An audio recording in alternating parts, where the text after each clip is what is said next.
Tiananmen Square, June 4, 1989, is a date etched in history. The Chinese Communist Party's massacre of its own people on the streets of Beijing shocked the world. And the repercussions are still being felt 30 years on. In 1989, I was a young reporter who, along with hundreds of other foreign journalists in Beijing, covered the demonstrations in Tiananmen Square. My mobile phone at that time was the size of a brick, and my job was to interview the student leaders and then phone their quotations back to our news bureau. It was like a festival in the square. The mood was infused with the young and, as it turned out, naive hope that China could become a more democratic country. For a while, the wider world also bought into those hopes.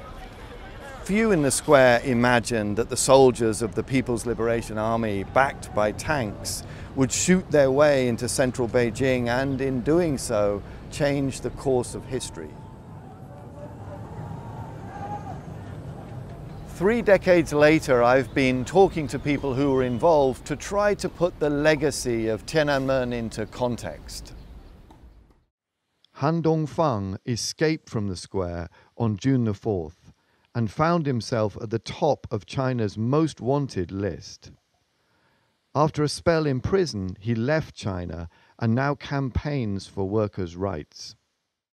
30 years ago, when I started my first speech in the crowd in Tiananmen Square, I tried to illustrate what is democracy with my very limited knowledge.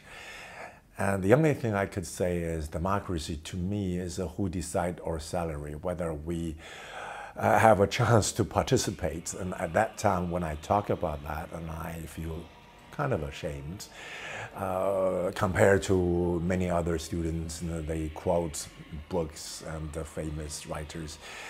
And ironically, today I'm still working on it. The last 25 years, I've been traveling nearly on every continent. And one thing I have learned from different trade unions, democracy should start from workplace. If you don't have workplace democracy, if workers don't have rights to bargain, and I doubt that democracy is real or fake. Bao Tong was one of the most senior Chinese officials to be imprisoned because of his support for the student demonstrators. Now 86 years old, he remains under daily 24-hour surveillance. His son Bao Pu says the enduring legacy of Tiananmen is a fundamental deficit of trust. That Tiananmen event divides the PRC history into before and after.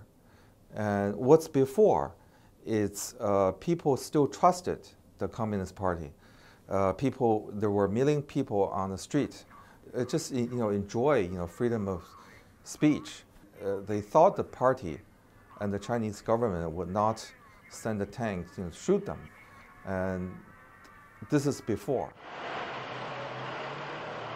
But after that event, that trust has been broken, and that hurts. I asked him whether he thought China's stellar economic record over the past 3 decades in some way justifies the crackdown. I don't think so.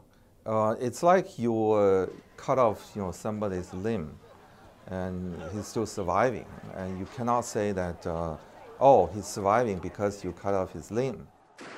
The person is actually crippled, and that's what China is. China's growing clout in the world has taken its toll on Tiananmen dissidents living overseas. In the initial years after 1989, there were a lot of media reports, a lot of donations in the support.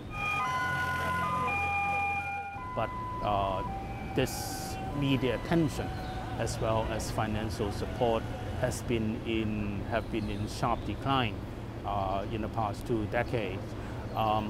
Western governments tend to avoid antagonizing China in the first place, and they probably correctly believe that the reform forces are in mainland China, not outside mainland China.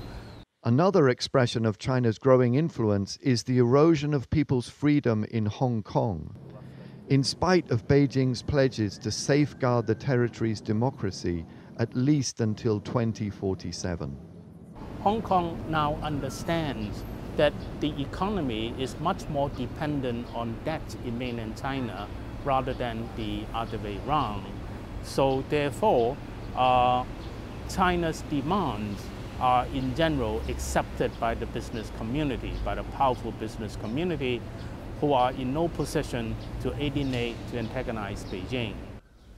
As the Tiananmen massacre fades into memory, the world is facing a very new type of China challenge.